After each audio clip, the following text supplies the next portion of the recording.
Yo era funcionaria, ya lo sabéis, y un día pues se me cruzaron los cables y me metí en este mundo. Estoy muy contenta. Vivimos de la bolsa y hacemos buenas labores sociales, ya lo sabéis, los cursos pues van destinados a eso, los libros, y este acto en concreto en el que estáis todos ahora mismo inmersos también va destinado a tema benéfico. José Luis, ven aquí, anda, ven aquí que te presente yo, que vean la cara de la investigación.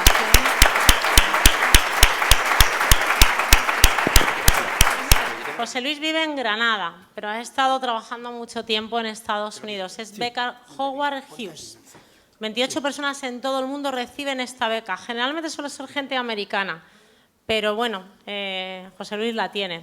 Es una beca con millones para investigar. Tiene a sus espaldas un laboratorio farmacéutico que es Pfizer, ¿se pronuncia Pfizer? Sí. Sí. Pfizer, este laboratorio le pone las máquinas para investigación, máquinas de millones. Pero José Luis tiene un problema.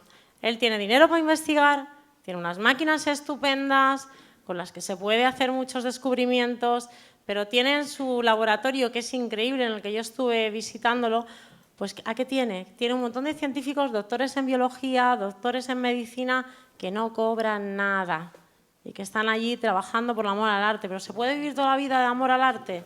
Por mucho que te guste tu vocación, pues va a ser que no, ¿verdad? Entonces van a ser actos como este y proyectos que tenemos juntos los que vamos a intentar que él consiga lo que está buscando. Y os dejo con José Luis, que tiene mucho que decir. Puntero. Sí, simplemente yo os quería decir un poco, pues para mí es un placer estar aquí, evidentemente. Para mí todo esto es muy nuevo, he aprendido un montón de cosas hoy, no sabía ni siquiera que existía ese mundo, quizá como vosotros hace unos años, ¿no? Yo no sé si voy a dar el salto o no voy a dar el salto, ¿no? Pero la verdad es que ha sido bastante interesante y enriquecedor. Y por supuesto, muchísimas gracias a todos vosotros. También os animaría a seguir el espíritu que Paqui ha propuesto, ¿no? Es decir, la ciencia es lo que nos hace estar aquí y quizás algunos están mucho más tiempo del que deberíamos de estar. Los cuerpos humanos no están hechos para vivir más de 45 o 50 años, ¿no? Y la ciencia, que es una demanda social, lo que nos permite, por ejemplo, es llegar a más viejos, que seguramente nos haga hacer las cosas mejor, porque somos más conscientes de nuestras acciones, ¿no? Y como tal, os animo a que sigáis su ejemplo, evidentemente, ¿no? Y yo voy a contar un poco. Bueno, no voy a contar cómo conocí a Paqui, es una historia un poco más larga, pero la idea de lo que yo quiero hacer con estos fondos que Paqui, ¿no? Quiere destinar a esto. Pero antes quiero decir un poco de lo que hace mi laboratorio. De una manera muy breve, yo soy científico y lo primero es agradecer, como Paqui ha dicho, a toda la gente que trabaja en mi grupo de investigación. Estos son los nombres. Hay gente de todas, bueno, de diversas partes del mundo, desde Alemania, Colombia, Marruecos, etcétera. Y simplemente que estos son los héroes de verdad, ¿no? Porque son unas condiciones muy leoninas ahora mismo para hacer ciencia en España, ¿no? Evidentemente también hay gente que trabaja con nosotros en distintas partes del mundo y sobre todo la parte más importante, ¿no? Que son estos organismos que financian la ciencia que nosotros podemos hacer en el laboratorio, ¿no? Y yo os contaré muy brevemente que nosotros trabajamos en una cosa que todos vosotros tenéis una ligera idea de lo que es, ¿no? Que es un concepto que se llama el genoma humano, ¿no? El genoma humano son las letras, ¿no? Que están hechas en cadenitas, en distintos tipos de cromosomas, que hacen lo que nosotros somos, ¿no?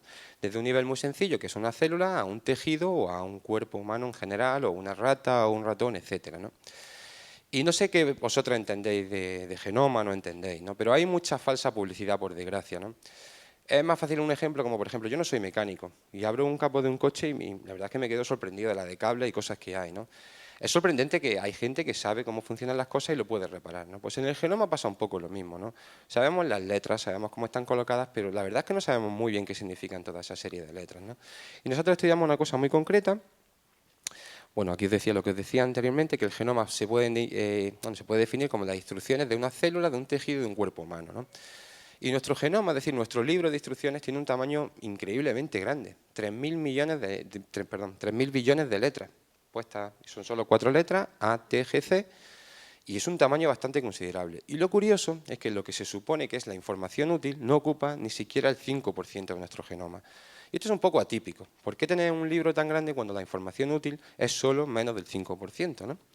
Y hay otra cosa muy curiosa que no es exclusiva de nuestro genoma, sino de la mayoría de los genomas, pero muy prevalente en el caso de los seres humanos, y es que un 50% del genoma son las mismas secuencias de letras, ¿vale? Es decir, pues imaginaros 6.000 letras organizadas de una misma manera que están presentes en distintas partes del genoma. Y eso es lo que nosotros fundamentalmente estudiamos en el laboratorio. No estudiamos tanto esta parte única del genoma, los genes, sino este gran trozo del genoma que es casi la mitad, ¿vale? Que son trocitos de DNA que además tienen una capacidad muy curiosa y es que son capaces de moverse de un sitio a otro. Y explicaré un poco por qué son interesantes en medicina y especialmente en cáncer. Y como os decía también que lo entendáis, el genoma es como un libro escrito en un idioma que no entendemos. Hay algunas palabras que sé lo que significan, pero la mayoría no sé lo que significa.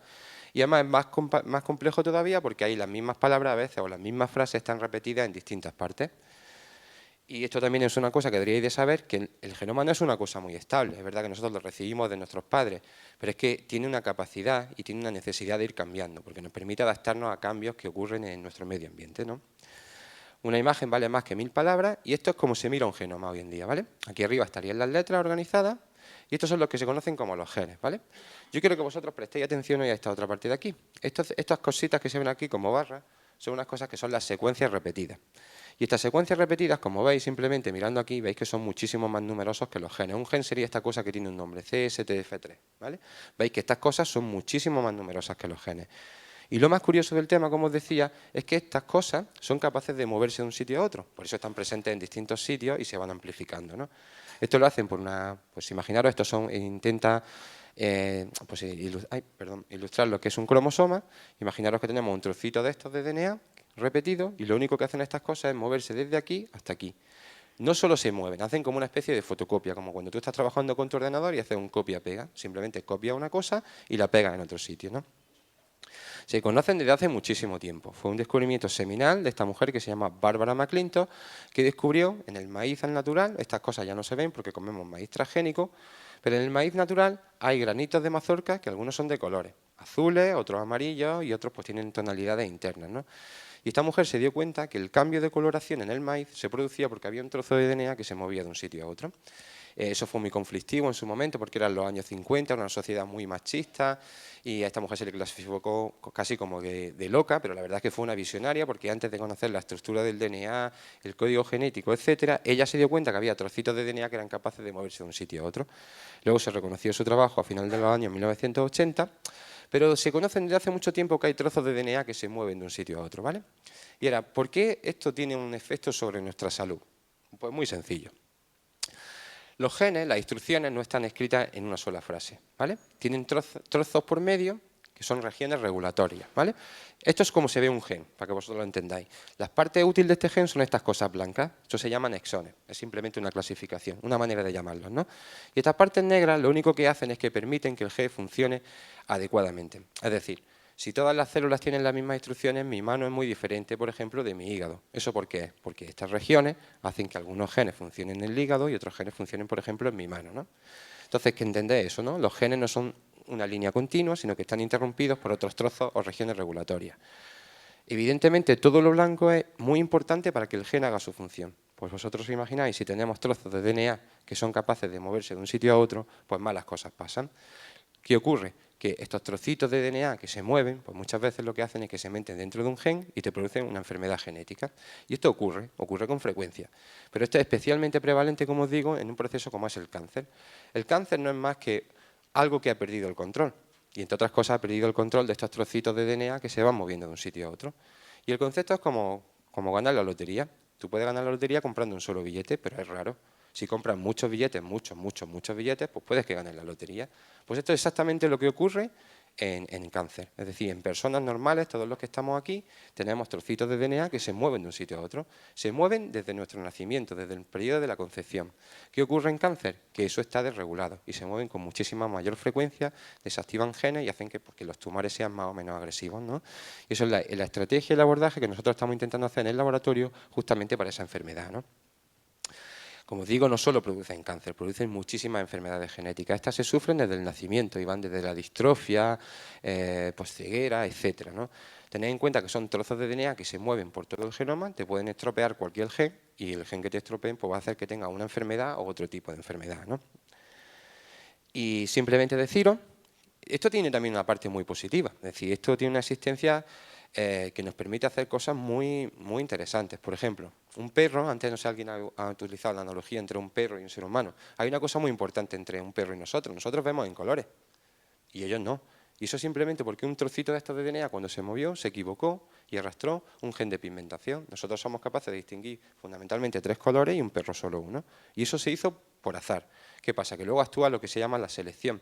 Cuando es algo positivo, seguramente nosotros cuando estábamos corriendo de los leones en África, viendo en colores, los veríamos mejor. Pues esos seres humanos podían correr antes, no se los comían los leones, tenían descendencia y al final tú vas haciendo que esas cosas beneficiosas se queden en la especie. Y eso es por el que nosotros tenemos que sufrir el efecto de este tipo de secuencias. Son muy malos para una persona, pero son muy positivos para la especie, ¿no? Esto hay que entenderlo con millones de años, ¿no? Y voy a intentar poner mi último ejemplo científico, de verdad, ¿vale? Y es este mismo concepto, ¿vale? Este tipo de DNA que se mueve de un sitio a otro lo que nos permite es refinar el mensaje de los genes, ¿vale? Imaginaros, como yo os digo, que esta es la parte del genoma, y esta es una frase que podéis leer con palabras, quitando las partes regulatorias, lo que no sirve, esta frase diría: las células madres son controvertidas éticamente. Y esto es verdad porque hace falta un embrión para utilizarlas. Pero también es verdad que existe otra instrucción que dice que las células madres son una promesa para la medicina, porque van a permitir curar enfermedades, ¿no? Pues lo único que hacen este tipo de secuencias, aquí marcadas en rojo, es mover algunas partes de este genoma y nos permiten mejorar un poco lo que son los mensajes genéticos, de forma que si este trocito de DNA rojo se moviese arrastrando esta otra parte dentro de esta frase, que eso ocurre con muchísima frecuencia, lo que tú obtienes al final no te cambia mucho drásticamente, pero tienes las dos frases, pero las tienes muchísimo más correctas, porque ahora puedes decir que las células madres son controvertidas éticamente, pero son una premisa para la medicina, que es más verdad que las dos frases por separado, ¿no? Y eso básicamente es lo que hacen. Por desgracia, como os digo, cuando hay un proceso como un tumor, esto lo hacen muy frecuentemente y por desgracia el resultado final es que tienes tumores más agresivos, etcétera, ¿vale? Y por último quiero, de verdad, estas son unas fotos de modelos que utilizamos en el laboratorio, tanto células madres, células neuronales, etcétera, peces. Lo único que yo quiero destacar aquí es que la financiación es la clave de la ciencia, ¿no? De lo que nosotros queremos hacer. Y cuando Paqui me sugirió esto, a mí se me ocurrió una cosa muy sencilla, ¿no? Y es gestionar una serie de fondos donde los fondos fuesen gestionados por científicos. Yo digo esto porque en mi experiencia, por ejemplo, trabajando con la Howard Hughes, esta organización, es una organización muy elitista, ¿vale? Tiene más de 500 científicos en Estados Unidos y solo 28 fuera. Y funciona muy bien por una cosa muy sencilla, porque el dinero lo gestionan los científicos, ¿no? Entonces, aunque Paqui muy amablemente quiere donarme el dinero a mi laboratorio, que yo lo podría utilizar para seguir haciendo estas investigaciones, cosa que estoy dispuesto a hacer, también creo que a futuro sería, pues quizá más interesante, ¿no?, construir un programa que de alguna manera solucione el gran problema que hay ahora mismo en la ciencia del 2014 en España. Y es que no hay financiación ni apoyo para los investigadores, ¿no? Está esta cosa tan famosa del ratio 10-1, es decir, por cada 10 profesores o científicos que se jubilan solo se puede contratar a uno, ¿no? Eso hace que una persona que está muy bien formada, ha acabado su carrera en biología, en medicina, etcétera, no se atreva a meterse en ciencia. ¿Por qué se va a meter en ciencia si no tiene futuro, ¿no? La gente está muy desmotivada. Lo que buscamos con este tipo de acciones, como os digo, simplemente es que ellos mismos sean capaces de financiarse a sí mismos. Es decir, con vuestra filantropía, con esos fondos, porque realmente no es muy caro contratar a un científico que esté trabajando durante un número de años en algo que le guste, sería la capacidad de financiar y de identificar talento. Porque actualmente, ¿cómo se accede a la carrera investigadora? Por desgracia, necesita unas calificaciones académicas, vamos, estupendas, básicamente todo matriculado a honor.